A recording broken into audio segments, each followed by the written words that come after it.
പെടുക്കാനുള്ള സമയം ടൂള് കാണാം. ഒരു ബിസ്ക്കറ്റ് കൊടുത്തപ്പോ ടൂള് വരെ എടുത്തോണ്ട് വന്നു. ആശാനെ ഇത് കൊള്ളാം.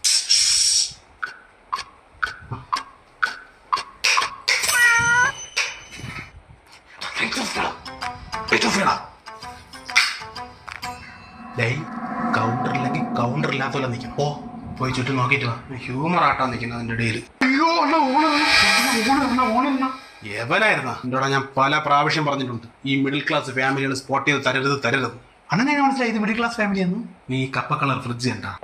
ഈ മിഡിൽ ക്ലാസ് ഫാമിലിയാണ് കപ്പപ്പഴത്തിന്റെ കളർ ഫ്രിഡ്ജ് പറഞ്ഞത്. നീ അത് തുറ. അതിനകത്തൊരു മുറി നാരങ്ങ, ഒരു അഴുകിയ നാരങ്ങ ഉണ്ടാ നോക്ക്. ഇനി ഒരു മുറിത്തേങ്ങ ഉണ്ടാ നോക്ക്. ഉണ്ട്. ഇനി ഐസ്ക്രീം പാത്രത്തിൽ മീനുണ്ടാ നോക്ക്. അയ്യോ ഉണ്ടെന്നാ. ഇതൊക്കെയാണ് മിഡിൽ ക്ലാസ്സിനെ തിരിച്ചറിയാനുള്ള വഴി. പണക്കാര വീട് എങ്ങനെ തിരിച്ചറിയണം? പണക്കാര വീട്ടിലെ ഫ്രിഡ്ജ് ആവുമ്പോ തേങ്ങയുടെ ബൗണ്ടി ചോക്ലേറ്റ് ഉണ്ടാവും,